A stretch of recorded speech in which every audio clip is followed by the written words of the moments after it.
The whole idea of this in the Living Legend Library for Oklahoma Christian College is they almost keep these master tapes in a time capsule, you might say. And they'll be used as the basis of research, historical study, workshops by the students. If any other colleges or student groups want to use them, they will rent them out at a nominal sum just to cover the cost of making the duplicate tapes and the handling charge. Which reminds me, I got a release so that they'll have which states the fact that if they get back $2.50 from renting one, they won't have to pay me any royalty. They won't have to pay me. They won't have to pay you. But the basis of the living library concept is to find out about the various people, their families, who have been in Oklahoma City, and since this is more or less a contemporary city, find out how they have contributed and what they have done in the city. You came, your family came here from where, Mr. Eddie? Lake Charles, Louisiana. From Louisiana? Mm-hmm. And when was that? In 1908. Are we recording now? Yes. Oh, I didn't know that. Oh, we just do a normal conversation. Yeah, okay. Because I think it's easier that way, and it's going to be easier for students when they listen to it. Sure. Rather than say bang, bang, bang, bang. But we can still do it in more or less a chronological order. Mm-hmm. And what was, why did your parents come here? Well, Oklahoma was a relatively new state at that time. Mm-hmm. And it seemed to offer a little more opportunities, and I presume as much as anything that was the reason for it. Motivated my father to move us up here. That was, and we opened up a business. That is, my father, an older brother, opened up this business, and not this business, a little grocery store business on the corner of Main and Western.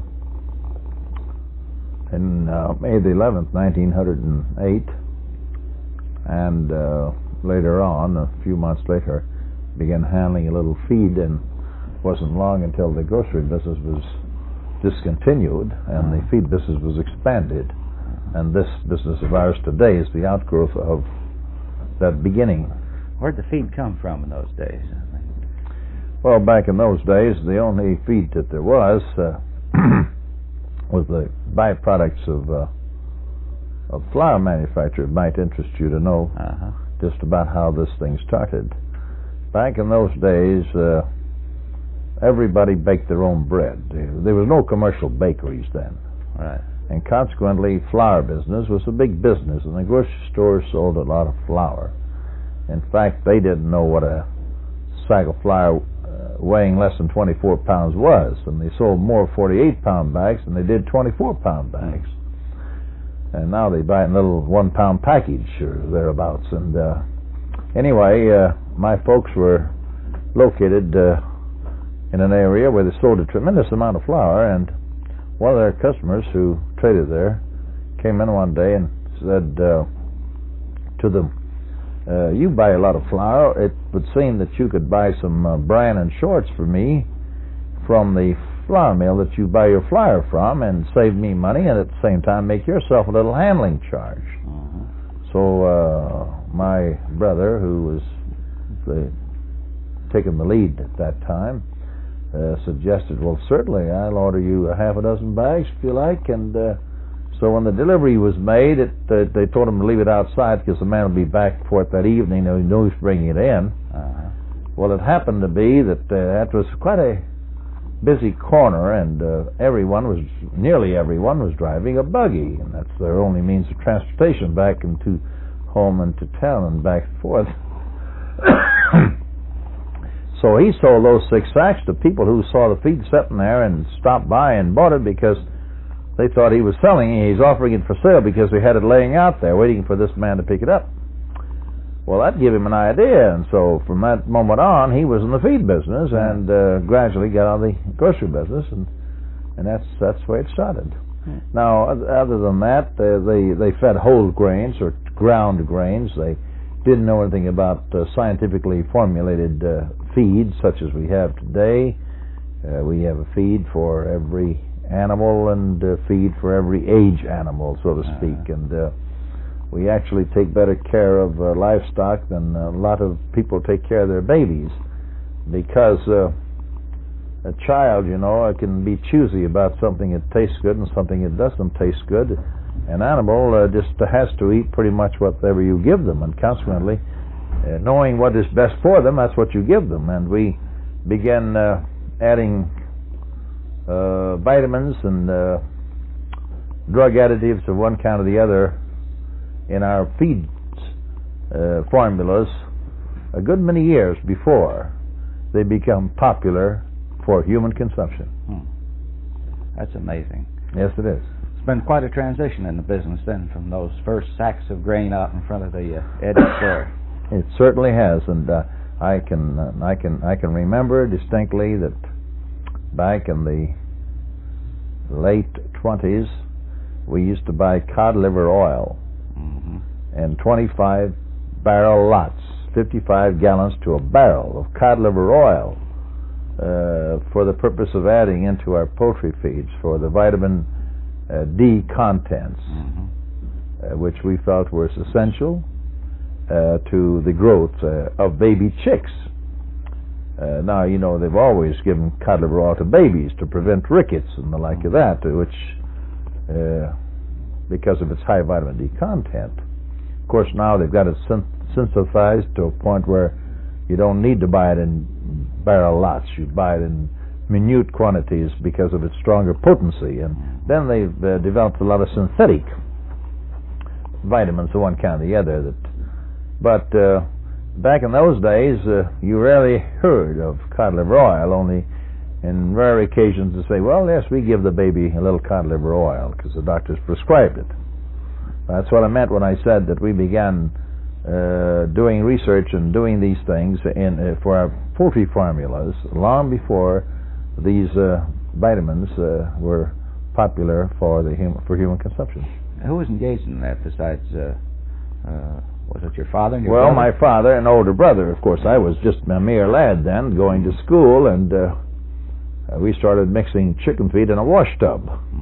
That's what we call scratch feed, and that was one of my duties when I got to be 11, 12 years old, this by crude strength and awkwardness. Then later on we got to using scoop shovel on the concrete floor for the different feeds. We were making 2 or 3 feeds. And it was not until 1920 when we bought the old Stockyards Milling Company and we moved our operations out there to Stockyards and began making a little broader line. But we really did not get into this business on the basis that you'd call serious and with an organization and with a positive approach until about the days of the Depression, the early 30s. And then is when we installed our own laboratory, our own nutritionist. We began doing research work out on Research Farm, northwest of the city. And since that time, our company, of course, has grown by leaps and bounds. Well, that expansion is an exciting thing, and it is not only historic because of the nature of the business, but also the fact that you were growing right along with a very young city. Very true. You moved from Lake Charles, Louisiana. And from that first location, that was at...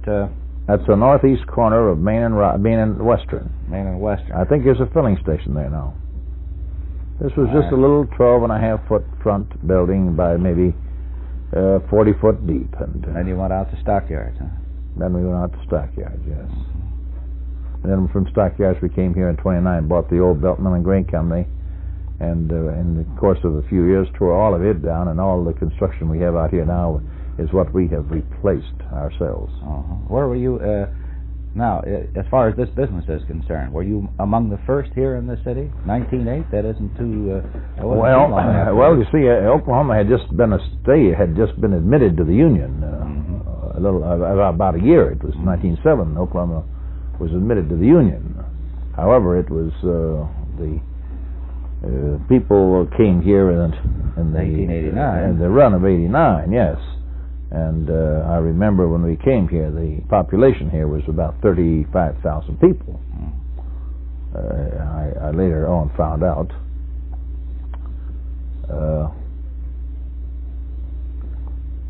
About the time there has been a number of feed people. There was some that we were buying feed from, and before we began making our own, and they all have gone out of the picture over the years, or sold out. There's maybe one remaining firm that can be traced back to a firm that was in business about the time, not when we began, but soon after we began, they went in business.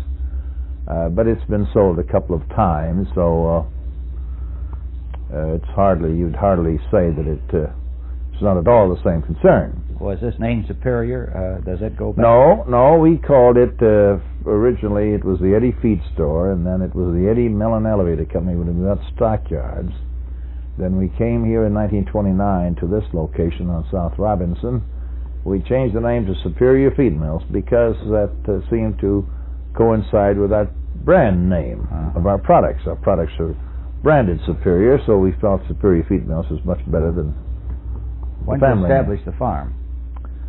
We had a small 10-acre tract back in the early 30s out on Northwest 36th Street in the 4200 block, where there's a lot of homes built out there now.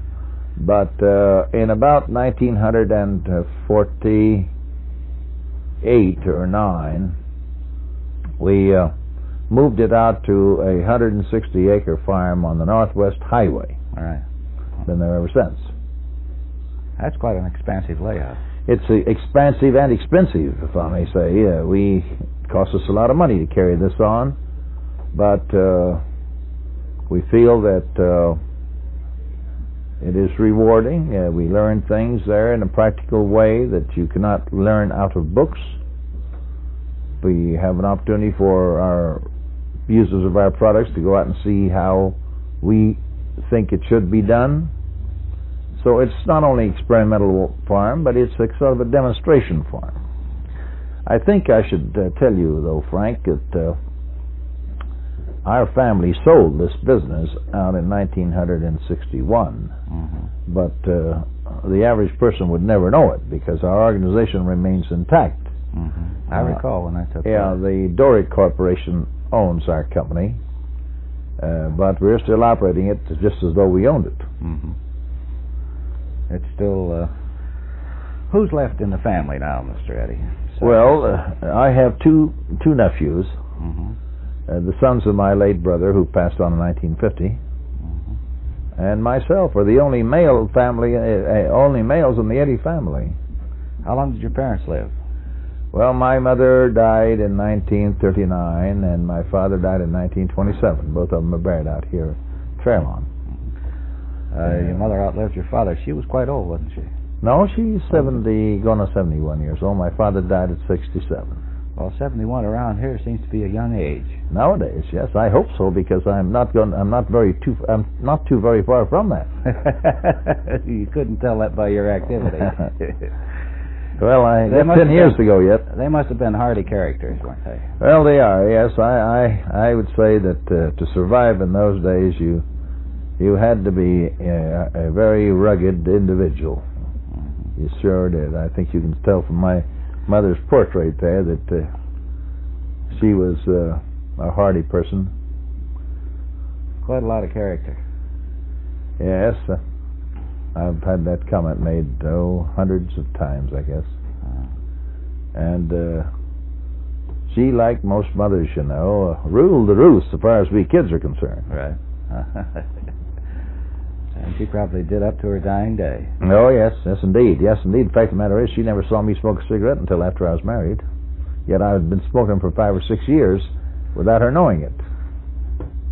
I imagine she knew, but she wouldn't let you know. That's right. She did. Why, she certainly kept it a secret. I try to keep it a secret, at least.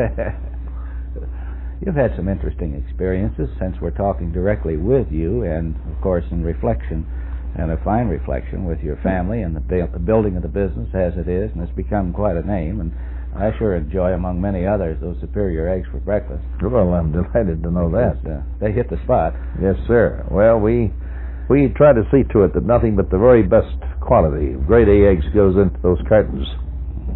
We have a lot at stake in our brand name, and we police that pretty carefully. Well, the practical application of theory, as you do at the experimental farm, to see what will come out in a concrete form, and either good, bad, or indifferent, apparently has had a great deal to do with the success of the business.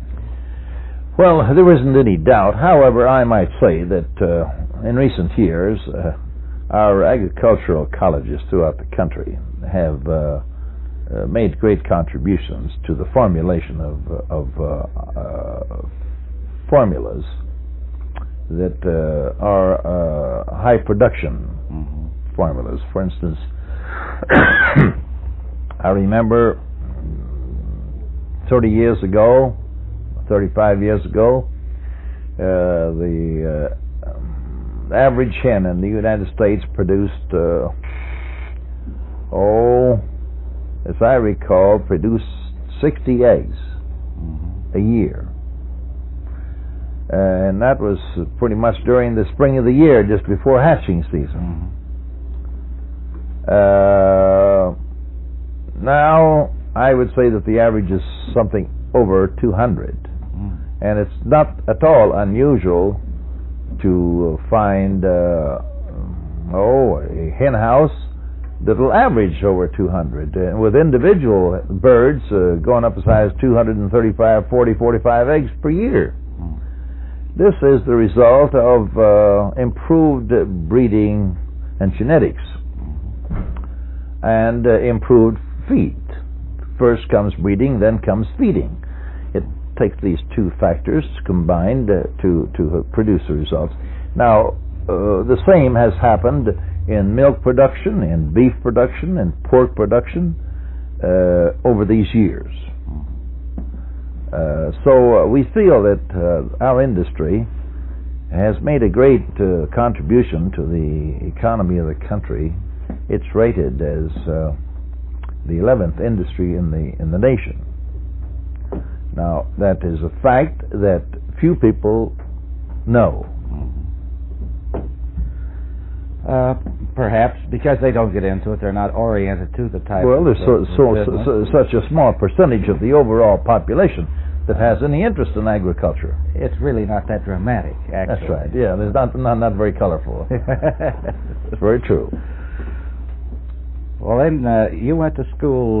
What grade school did you go to here? I went to Willard School here, that was located on Northwest 2nd Street, about the 1500 block. I graduated grade school at Franklin, which is now it's still in the school system, and it's located on California and South Francis and California Street. And then I went to high school at Oilton, Oklahoma, where my folks had then financed a brother-in-law of mine in a dry goods business, and I was their contribution to the project. So during the school, during the time for 2 or 3 years there, I lived there with my sister so that I could help at the store. And when I was about 19 years old or 18 years old, I came back, and after having only 2 years of high school, and then I went to business college here and took a course in bookkeeping, and that was the extent of my formal education. Was that Hills Business College? No, it was Drawns. I don't know whether they're even in existence anymore. Now, this Hills outfit seemingly... They were in business then. They started with the city, apparently. Yes, they were in business. Many people went there, and some of these later business schools. Very true. Because that was... I recall a human interest experience that as a kid during World War I, 1914 and 15, 16, I was selling newspapers on the streets here, and I oftentimes kid Mr. Gaylord about he and I going in the newspaper business together. and that he was in the production end and I was in the sales end. That I soon retired from the newspaper business, but he still has to make a living in the newspaper business. He gets quite a bang out of it. Well, you've been a busy man since in your activities throughout Oklahoma City's growth. I think you've been engaged in about practically every civic activity there has that's taken place. Well, I'll tell you, Frank, it's something that I probably get from my mother, because I recall that when we were little kids at home, she'd leave us to get by the best way we could while she spent the evening with a neighbor's sick child, or spent the night with a neighbor's sick child. I don't know that I'd go that far, but she did. But anyway, I feel that when I couldn't afford it, I didn't do it. But when I got to a point where I could, I felt that I owed it to the community, because this community, this city, and this state has been very kind to us. We've had opportunities. We've taken advantage of them, but we could never repay this city and state for the good fortune that has come our way. And quoting an old cliche, that the service you render is the price you pay is the rent you pay for the space that you occupy. And I've tried awfully hard to sort of live within the confines of that philosophy. So I get a kick out of it. It's a lot of pleasure and I'm just grateful and thankful to the good Lord that He's made it possible for me to do this sort of thing. I know a lot of people who would do much more than I would if they could afford the time and cost. So I enjoy it. I mean, it's my number one hobby. A lot of people have apparently enjoyed that same type of thinking in this town. It seems prevalent in the people that we've talked to in making these tapes for the Living Legend Library, that they have spent a great deal of their time as they got a little bit farther along in helping other people, generally speaking. Frank, I concur in that observation, and I think it's because so many of them started here just as we did, and they came here with nothing, and have prospered, grown, raised their families, and have grown affluent, and consequently they, like ourselves, feel that they owe this community something. I think that oftentimes we make a lot of to-do at the Chamber of Commerce about bringing in a new industry. Well, that's fine, and I'm for bringing in new industry. But I think we should sometime or the other pause and reflect upon what the homegrown industry has done for this city, while we're blowing the horn for new industry coming in from outside, because the industry that was born and nurtured and matured here in Oklahoma City is the true backbone of the economy of this community. Branch industries that come here, they come and go because they're usually a small part of a large organization, and they're not indispensable. But in the case of the home industry, they are oftentimes the home base for the industry, and you know a number of organizations that I'm referring to. Sure. It's amazing when you delve back into the history of the city, of the expanse, as you say, of some of these that appear to be small businesses, or rather they are the object of being not necessarily overlooked, but just sort of you skid by them. Well, I tell you, there's an old saying. I think Gibran said this. He said, a prophet is without honor in his own land. And we are taken for granted locally, oftentimes taken for granted. But a new industry comes to town, and I don't want to be misunderstood. I don't want to leave the impression that I don't welcome new industry. But I think that in the effort to court new industry, we are inclined to forget doing something for the native, let me say, industry that has grown here and has got their roots deep in the ground, and they too ought to have a salute occasionally, a recognition of some kind. Because I think you go through town here, and if you were faced with the question of eliminating imported industry as against eliminating native industry, I think without a bat of an eye you'd prefer to eliminate the imported industry, because I mean it would be more important to the city that decision be made in that way. Mm-hmm. Yeah, it's much easier to cut off an appendage than cut out a heart. Yes, you are so right. Yes, that's very well put. I should judge that there have been many interesting incidents happen to you, like it's happened to many other men that we've talked with, like Mr. Brown, Mr. Mecklenburg, and former Mayor Street, who is quite an articulate man. Once he gets started, we talk for about 2 hours, I think. Well, he has lots to talk about. Yes, he does. These are some of the men that I referred to as having been pioneers in the industry of Oklahoma City. Mm-hmm. I've had some very good breaks. My father used to tell me that the only product of which there'll be no new patterns or new models made is real estate, because what there's going to be is already here. Mm-hmm. And he went on to say that the basis of all wealth is real estate. And I took him seriously, and I began dabbling in the real estate business just like a fellow plays golf. I've never found time to play golf. When I should have begun playing golf, I couldn't afford it. And when I got to where I could afford it, I couldn't play well enough, and I didn't want to start learning at that age in life.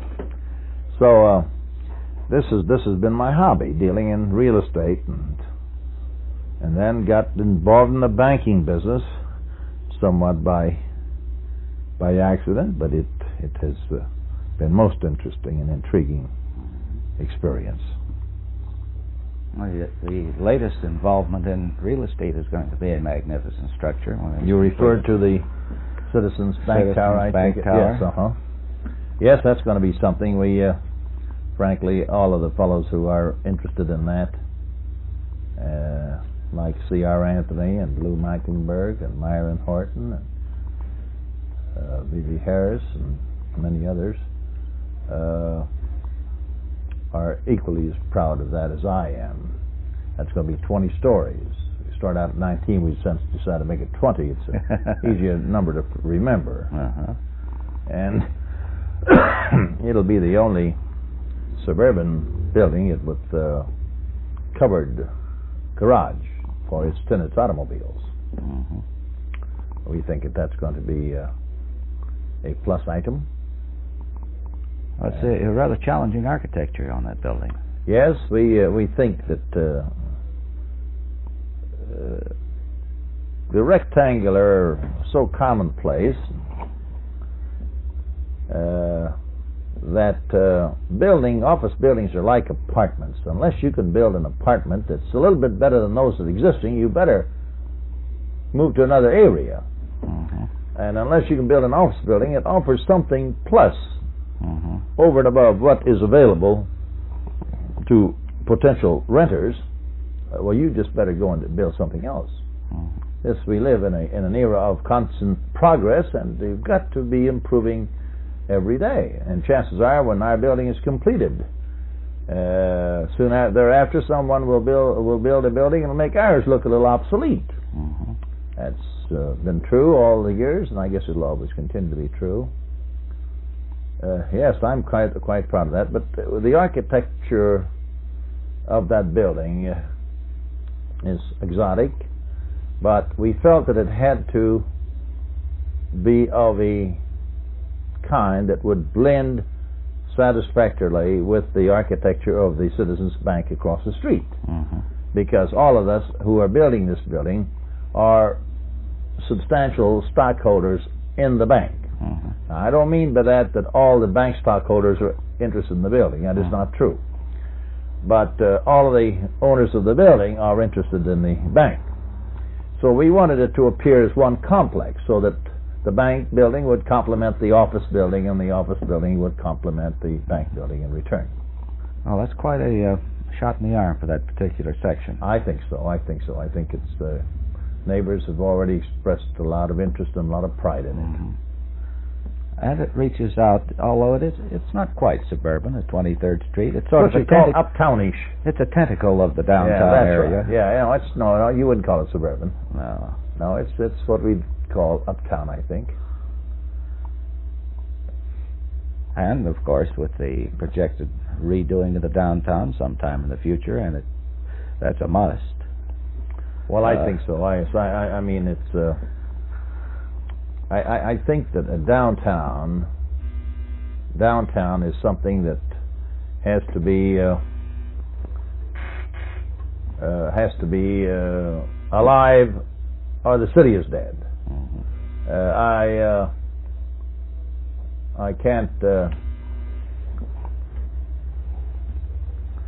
can't help but feel that when strangers come to our city,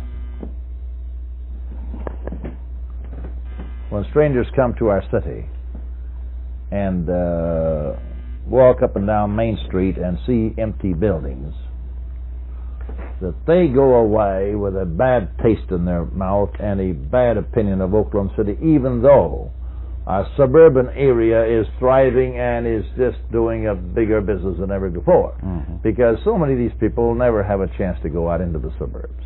I think the show window of any city is its downtown area. I think also another secondary showcase of any city is its airport. And thank heavens we're about to correct that situation. Mm-hmm. I have overheard people talking and getting on or getting off an airplane when someone would be sitting there just merely going through, and they looked at, certainly this can't be the airport of Oklahoma City, or is it a smaller town than I had expected, that I had understood in that sort of conversation. So we're taking care of that with the present new big airport that's under construction. And the downtown area, if they will just cooperate and we don't get too many individual ideas against this pay plan, I think we'll get the thing off high center and get it moving again. Well, that's a challenging and a very magnificent presentation. I think so. It may not be perfect, but who knows what perfect is? Yes, there is no such thing, actually. Yeah, that's right. Perfection on this earth. Before we wind up, let's get back to the Superior Feed business for a moment, since it's been one of the heartbeats of the community in this particular field. Is it, like every other business now, so highly competitive? Oh, yes, to be sure. It has become quite competitive because up until a few years ago, we had small consumers. We had small farmers. And these small consumers and small farmers bought from their local merchant, who was a friend of theirs, and they didn't quibble with him about the price because they didn't buy in very large quantities, didn't need to. Well, now with farms getting larger, and for instance concentrated commercial production of eggs, these people are in charge of these large feeding projects, whether it's for livestock or poultry, use a commanding quantity of feed that puts them in a driver's seat, so to speak, when it comes to buying. Mm-hmm. And they oftentimes will use much more than the dealer. Consequently, they circumvent the dealer, which of course makes our dealer organization a little unhappy, but we try to protect our dealers in some manner or the other, because that's why we've maintained our 600 dealer organization relatively intact, and I think it's the biggest of its kind for any mill in the country of comparable trade area as we operate in. What trade area do you cover? All of Oklahoma, some of central Texas, the panhandle of Texas, and a southern fringe of Kansas. So these folks who command a tremendous amount of control, a tremendous amount of business, they demand a lower price. And if you don't give it to them, the next guy will. There's always somebody real hungry, and will cut the very life out of prices. We try not to do that. We try, I might say this too, our industry has been so revolutionized that some of our competitors, and this is something that I think is interesting, have become themselves biggest customers. By that I mean they'll go out to a farmer and say, now here we will give you 5,000 turkeys.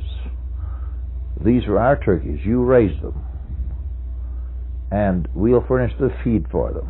And when you deliver them to us at market time, we will pay you a given amount of profit on each turkey that you will have raised to maturity.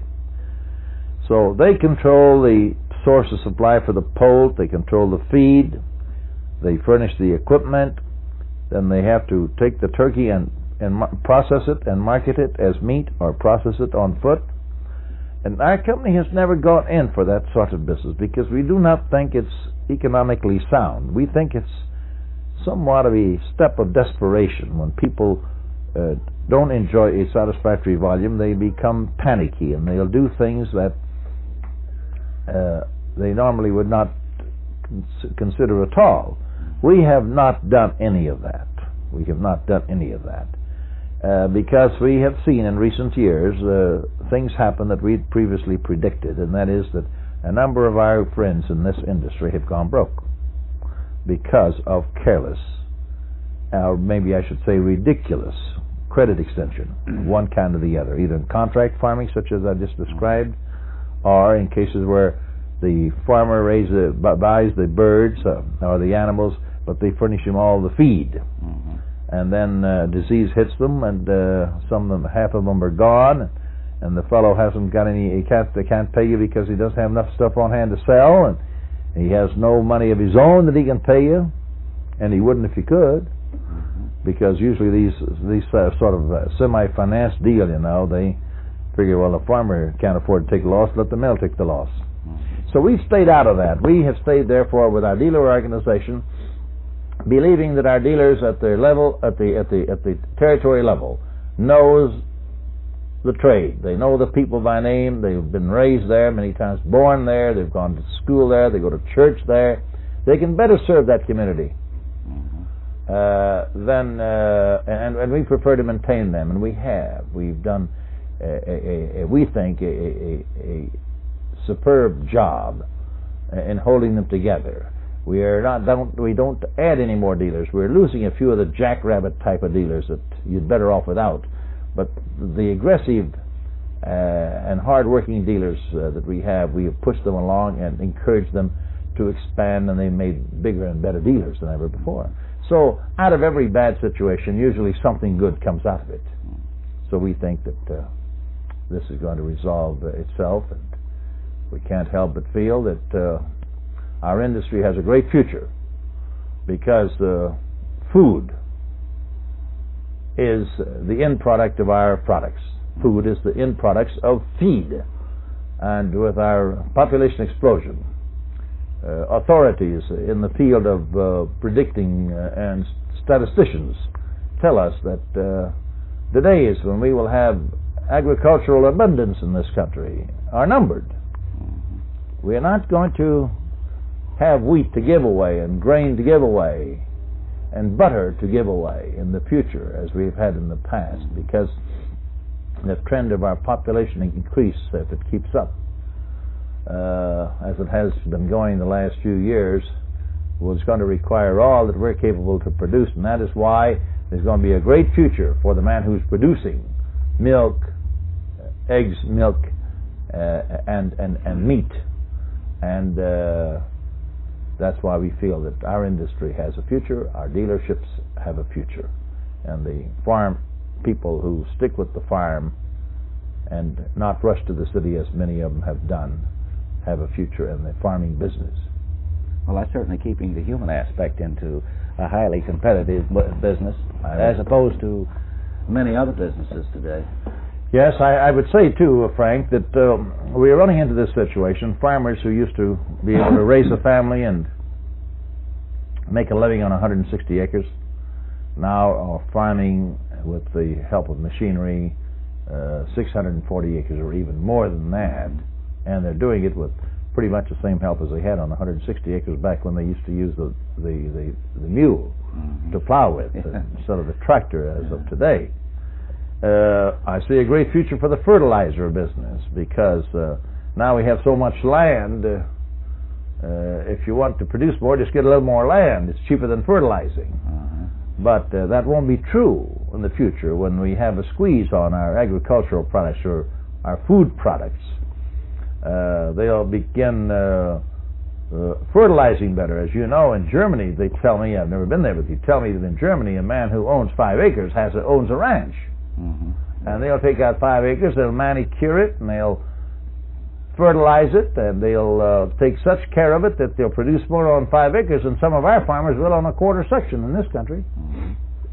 That's right. What you take out, you must put some back. You've got to put it back. That's the trouble. Our farmers don't farm. Many of our farmers don't farm our country. They mine it. Actually, they take it out and never put anything back. The minerals, the carbohydrates, everything comes out and they don't put it back. Very true. Very true.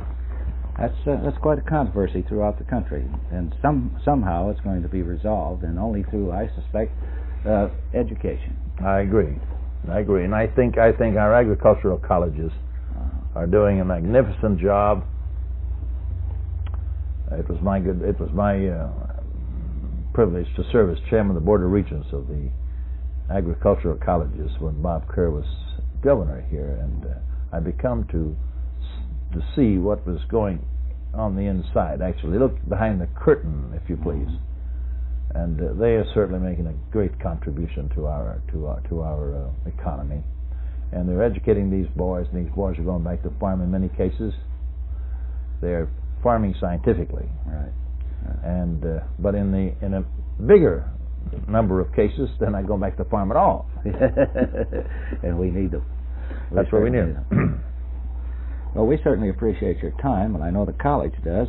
I do personally, taking your time to get into this discussion, because it is an integral part of Oklahoma City, and it belongs in the Living Legend Library. The name of Eddie plus the name of Superior Feeds, which we hope, and I'm sure you do, lives for a long, long time. Well, I certainly do, and we're leaving nothing undone to make sure of that. Well, thank you again, Mr. Eddie. You're sure welcome, Frank.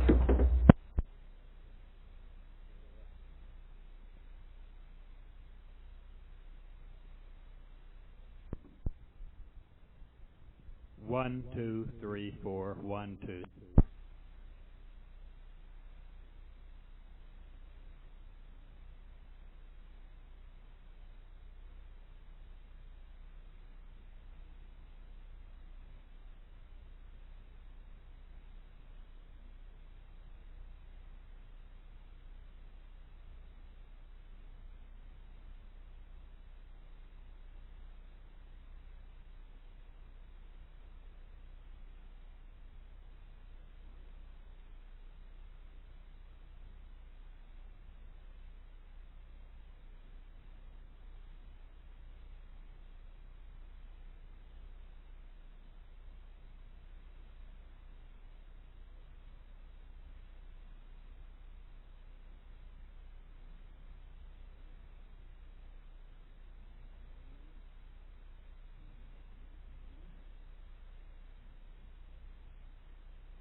This is Neil Toohey. We are assembled here at the Oklahoma Press Association's midwinter meeting, and I've come to interview Art Walters of Hennessy, Oklahoma. He's going to describe some of the situations that came up during the early days of the publishing business, and he'll give us a few interesting incidents in his life. And I'm going to turn you over to him right now. Art, could you tell us a few things about the early days, or tell us something about your parents? About my ancestry? Yes. I was born, July the 31st, 1903. My mother, Julia Walker Walter, and my father, Ernest Henry Walter. My mother was of English and Scotch descent, and she was the daughter of Rigdon Bryant Walker and Rachel Dew Walker. My father was of German extraction, or Swiss. They lived near the German-Swiss border in Switzerland in the wine country. They wouldn't have been near Bern and Zurich, in that area, yes. And my grandmother was Barbara, on that side was Barbara Detweiler Walter, and my grandfather, Frederick J. Walter. They migrated to this country in the early 1970s, settling in Nebraska first. They later moved. There's a little experiment. On the way over, they met an English remittance man. He hired the two, while on the boat, to come with him to Nebraska to work for him at $200 a year. My grandmother was to do the housework and my grandfather the farm work. They worked for him 2 years and managed to save sufficient funds to buy a farm and a team and wagon. They moved into an area near St. Mary's, Kansas, and lived there until just prior to the run in the Cherokee Strip in 1893. My father and grandfather made the run from Orlando, Oklahoma, and settled on 2 miles north and a mile west of Covington. My father on one, and he later sold his quarter to his father. Where was the land office for that land? That I don't know. It could have been as close as they were, yes. Later, then, my mother came from Kansas.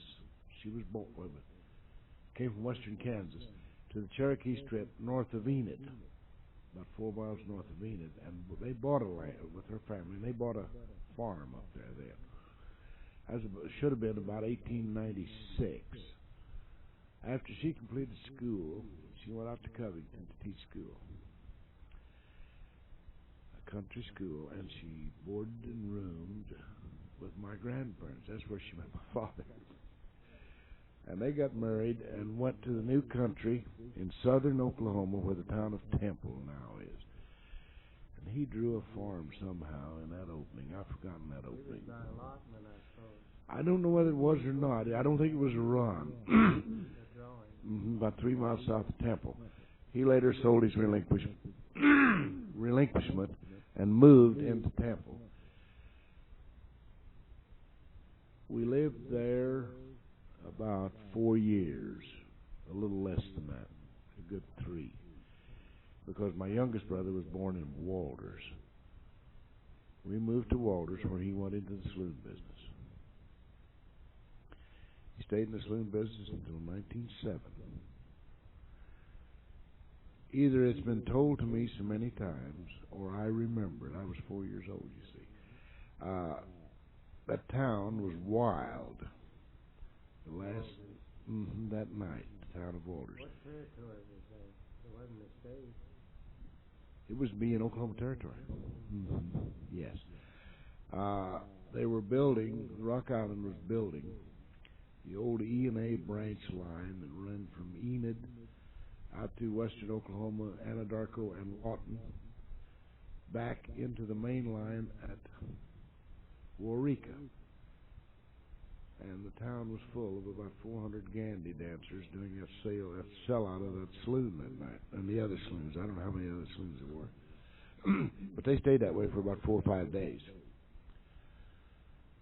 Immediately after selling out the saloon, he took the money and bought a livery stable. A thriving business until the railroad came in. Traveling men in those days carried those giant trunks and suitcases full of samples. Were there stagecoaches that preceded the... No, there weren't any stagecoaches. It was livery barn stuff, livery barn trade with buggies and spring wagons and such as that. And they'd bring them down from Lawton and drop them off at Walters and pick up somebody and go back, and my dad would pick them up there and take them back to the railroad at Waurika. See, he had Randolette and Temple and Hastings and into Waurika for them to make. And one of the... Go ahead. Tell us something about your early days of school. Did you go to school down there? No, we left there when I was 5 years old. We moved to Enid.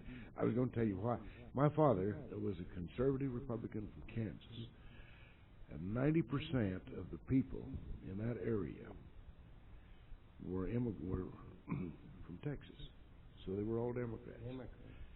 And in my memories of my early days, I could only remember 4 or 5 individuals in that country.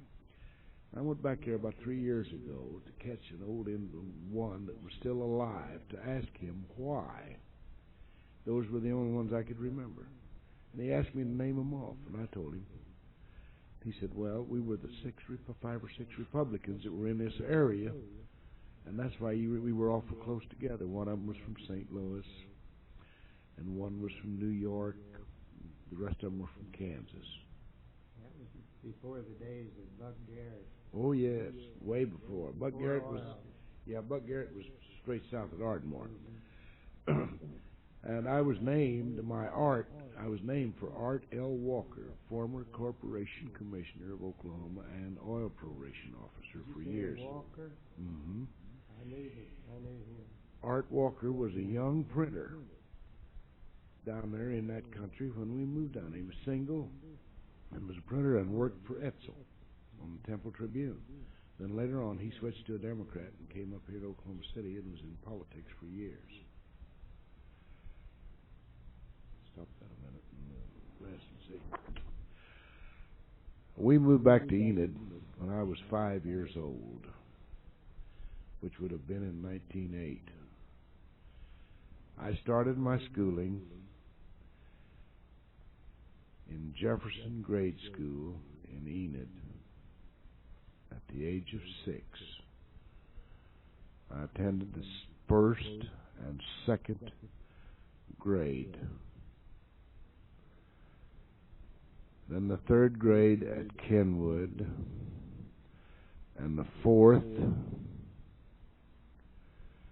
at Kenwood. My mother began teaching, and we moved to Chickasha. And I attended the 5th grade at the West School, the 6th grade at the North School. And we moved into Oklahoma City, and I attended Lowell School.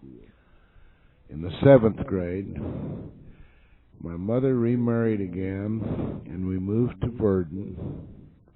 You didn't attend high school in Oklahoma City? No. We moved to Verdon, where I attended the 8th grade and freshman class in high school. The next year, they sent me off to school at Tonkawa for the first semester.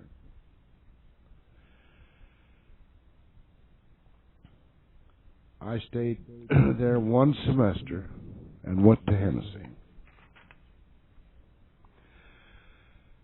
where I graduated from Hennessy High School in 1923. I had an old maid aunt there who, my mother's sister, knew that I was tired of going to school to my parents, and she offered to take me and teach me to be a printer and give me board and room and spending money and send me to school. The partnership on that newspaper was quite odd. She was an old maid and her partner an old bachelor. They never married. And they stayed active till 1954. Hennessy, Oklahoma. After graduating from high school at Hennessy, I attended one semester at Oklahoma State University, the first semester. Came back and went to work and worked a semester, then went to Central State Teachers College at Edmond. Went to school there 1925 and 1926. Went back to Hennessy and worked 2 years. Then went back to Oklahoma State and went to school one semester. Went back to Central and went another semester. And heard of a good printing job, and I took out and went from Midland, Texas, as foreman on the newly created Daily at Midland. They had taken 2 weekly papers and put them together and made a weekly. I made a daily out of them. I stayed out there during the summer until that was straightened up. Started to California. Never got there. Worked through New Mexico, up into Colorado, and back down into Texas and to San Antonio, and spent the summer and fall there, and came back into Oklahoma City late in September 1929. Worked in the city area until November, and the president of Central had kept in touch with me, and he came and got me and told me to come back and go to school again and take my job back. I went back and stayed there until I got my degree in 1931, June of 1931. Following his dismissal by Governor Murray, I got the job that he had promised me at half the salary that he had promised me. Oklahoma was going into an economic stage at that time. It was the Depression, see. Mm-hmm. What year was that? Fall of 31. I stayed on the faculty there until October of 1933. 1933, I went back to Hennessy because of the shortage of help to go to work for this aunt, and worked for her and her partner until 54 when I purchased the paper from her. Stop. Mr. Walters, what do you consider the most significant news events that you have witnessed or been involved in? Will you give us some of your experiences? Yes, close to a 3-year support of a school bond issue, which went to the election 9 times before it carried. 9 votes. One time we lacked 1 vote. We got that close one time. What created all this opposition? Mostly the rural area in Hennessy thought they were building the school for Hennessy, and that's where we lost it. During this election, we voted a large millage bond issue for town improvements, a fire station, and such things as that, sewers, and other things. But we couldn't vote the school bond issue. How many times did you submit it? 9 times before it was carried. Carried the 9th time. Mm-hmm. What do you consider other significant news events? What other significant news events that you were involved in? Some big news story about that time? The discovery of oil in Oklahoma Northwest, in the Hennessy area, in 1959 and 58. You know what town that was? It was, just to the southwest of Hennessy. The first well was brought in about 6 miles southwest of Hennessy. No, it was standard. I mean, rotary. We had a lot of wells drilled, and all of them had been dry holes. And You couldn't say how big a well that first one was? no, I couldn't. I know what it was. It was a Myers number 1. And it was a big well. Jones Pello Myers number 1. Did that change the whole area? Changed everything there, yes. And then in May of next year, they brought in a well to the northeast of Hennessy. And that opened up then this entire 14-county area out in Oklahoma Northwest. It's continually expanding. So did it change the community life? Yes. A lot of strange A lot of strange people. We have no, of course, that happened. Now, you see, around 1960. And we haven't had census taken since then. What year was it? It happened in 58, you see, and then the census was taken in 60. So we hadn't expanded any. I think the town today is about 3 times as large, or at least 2.5 times as large as it was when that happened. Of course, we've gained industries. We have 3 gasoline plants, Humble, Continental, and Rodman in our school district. What an industrial growth there. Our school district has a valuation today of $11 million. That was all caused by the oil industry. All caused by the oil. When that boom started, we had about 385 kids in school. Today we've got 1,100.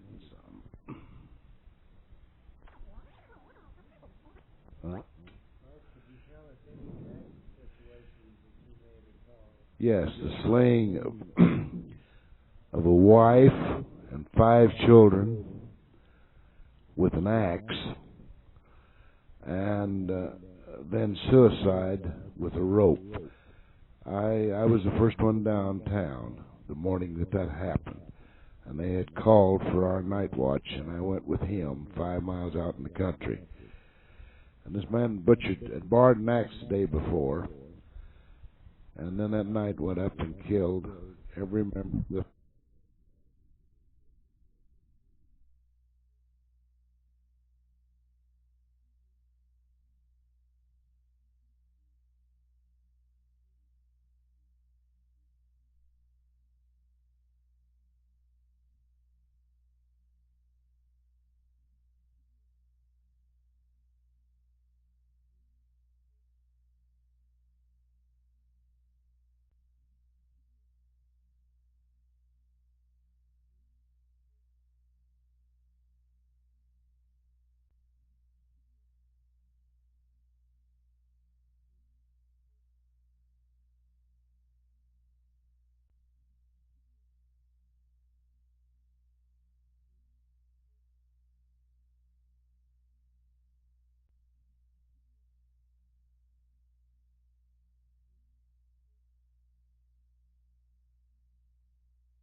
You want to ask? Oh, the most tragic situation was the murder.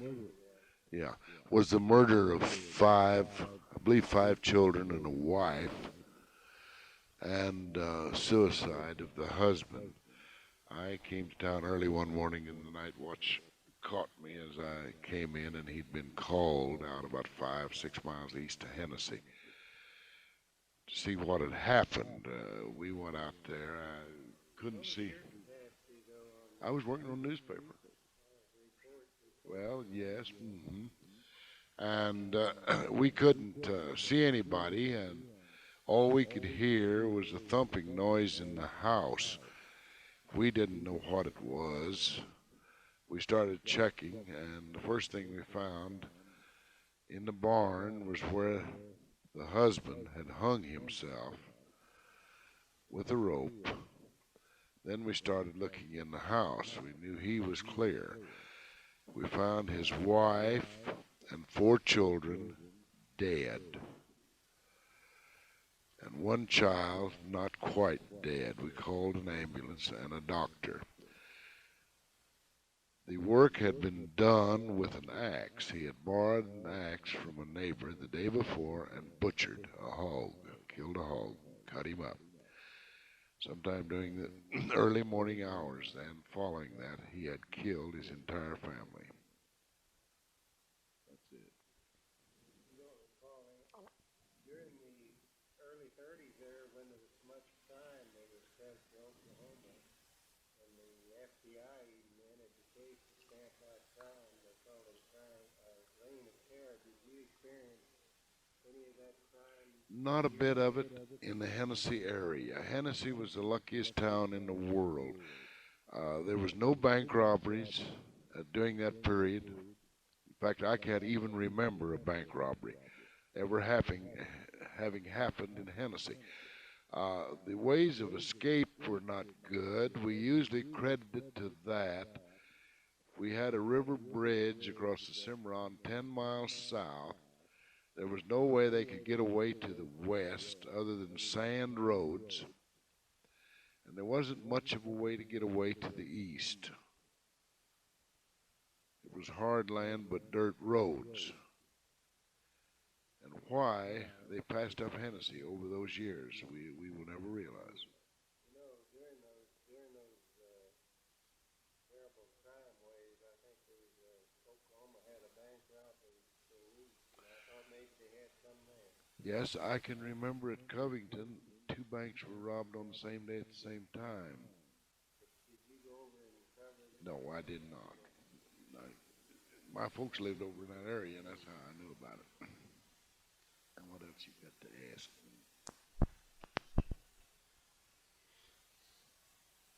Tell us something about the mechanical development for the newspaper that you experienced in those times.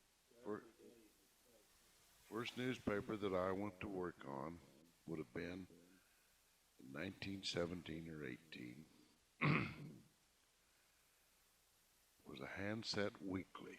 All type was set by hand, little tiny individual pieces placed in a stick and gathered together, then thrown back into their compartments. The press was operated by a gasoline motor instead of electricity. For the newspaper, the job press was pumped with a pedal down underneath the front, or else was powered from the back by pushing the bracket up and down. Then we went from there to linotypes. And of course, over the years, the linotypes and intertypes became more complex. The first ones we had 1 size of type on them. The first one we had, well, carried 1 size, carried 1 magazine, and we changed magazines. We had 2 sizes of type on it. All of our ads were set by hand. Nothing but straight matter was set on the machine. Oh, not in, there were in the large towns. Yes. Offset is an old, yes. But we have a much new style is much different. We use aluminum plates. In those days, they used rubber blankets and marble stones. They cut the image on a marble stone, and it was transferred to a rubber plate, and then, to a rubber blanket, and then printed to the paper from the rubber blanket. I've supported everything, yeah. Something about the editorial problem. Did you ever take I've taken a strong stand on all kinds of civic improvement except a 1-cent sales tax issue 3 years ago, where I could get no answers from the governing powers what the use would be. After I got an answer from them, we went ahead and voted it, and I supported it this year. But I have supported all civic improvements always. Yes. Mm-hmm.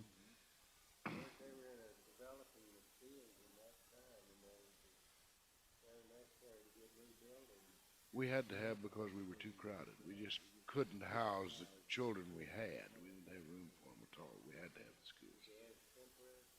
Yes, we used an old Catholic school that wasn't even safe. It was pretty much a fire hazard, and used a city hall room and places like that. Yes, it had been, and they had closed it down several years ago, and it lacked fire escapes.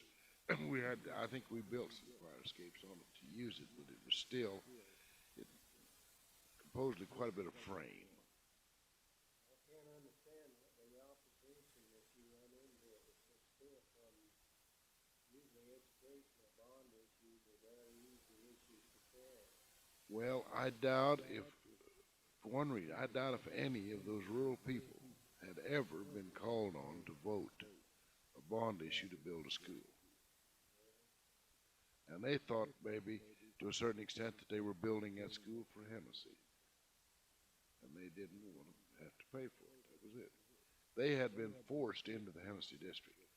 If you remember, state laws forced the country schools to close several years ago, and forced them to consolidate with the city, larger districts. We don't have a rural. Were you opposed to that consolidation? No, I wasn't, but they were. They lost the minute a farming community loses their school, they lose their community center. A certain amount of pride goes. That's right. It's pride and association and memories and everything else. Belonging and tradition and everything else. That's right. What are some of the ways in which you feel a newspaper has had influence on a course of events in your community? By contributing truths of information to your subscribers so they can vote in the proper manner. Yeah. Do you feel like you changed people's votes? Yes, I think I did. After 9 times, I know I changed their vote on that school election. You had a powerful influence there then on the community. Well, yes, maybe we convinced them that they actually needed it. Maybe we showed them where they did need it. Just a matter of bringing out the truth. That's right. I used it in my column and said town. Give us another event where you had some influence. In supporting this school election, we used the statement and illustrations of a town that died twice. We used 2 tombstones on the front page that we had boxed. In the early days, the town fathers of Hennessy couldn't see that a railroad was worth $1,500 to a town. So they turned down the Frisco Railroad that was running west out of Tulsa and lost it to Enid. About the same time, they couldn't see that a school was worth anything to a town, and they turned down Oklahoma State University. The state university at that time required a quarter section of land to the east of the town that was worth about $6,000 at the most. And nobody thought the school was worth it, so they refused to buy the land and let Stillwater buy the land and get the school.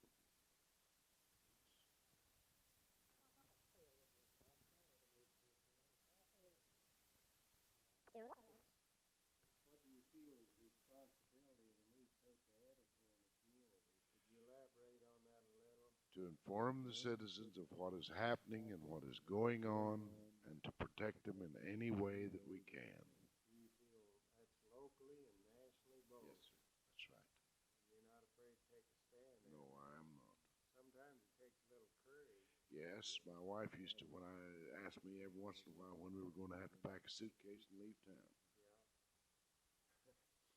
I think, you don't think Agnew is kind of changed the people's opinion of the newspaper editor?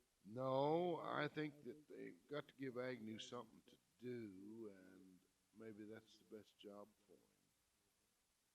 I don't think he's hurt anybody yet.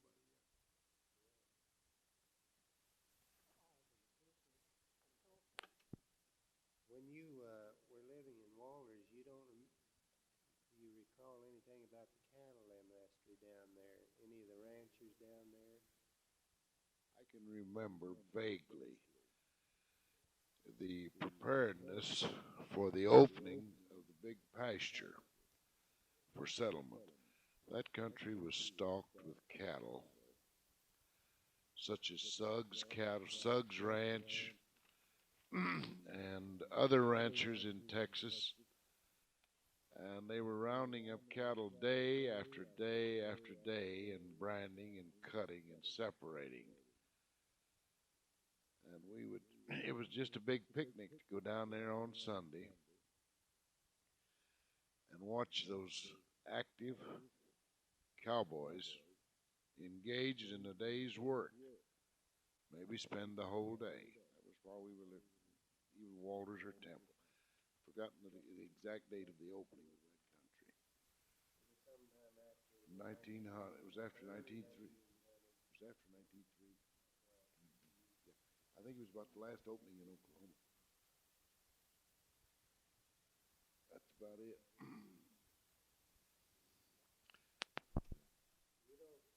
don't recall anything about the 101 Ranch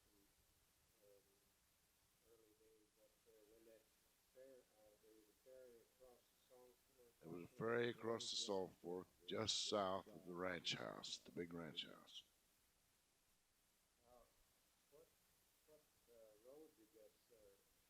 That would have been Highway 77. It was a horse-drawn ferry. And then in addition to the ferry, I remember the rodeos up there and the terrapin races during the rodeo. That was the first terrapin race I ever saw, was at the 101 Ranch Rodeo. They're painted with numbers on their back. Then they're placed, with an entry fee, they're placed in a large circular space confined in the dead center until time for the race to start. Then the barricade is lifted and the turtles are supposed to travel across the outer circle with the outer line. It's slow, and nobody ever knows which turtle is going to win. I've seen Bill Pickett, yeah, Bulldog at the 101 Ranch. Also, I have seen the show that they had on the road. In fact, a Hennessy resident wrote the final chapter of their show, which was the Massacre of Pat Hennessy. Bill Mullally wrote the book and played the part of Pat Hennessy in the concert number with the 101 Ranch show. Yeah, Mullally was one of the... That circus was on the road here prior to World War II. The circus got into England World War I. The circus got into England during World War I and was confiscated by England. This Mullally, who I had reference to, was one of the people who found the remains of Pat Hennessy at the spot where the town of Hennessy now stands. He was a horse handler for Miles, who was the Indian agent at Arlington, and they were on their way out of this country because of Indian troubles and discovered this massacre. Of course, it was just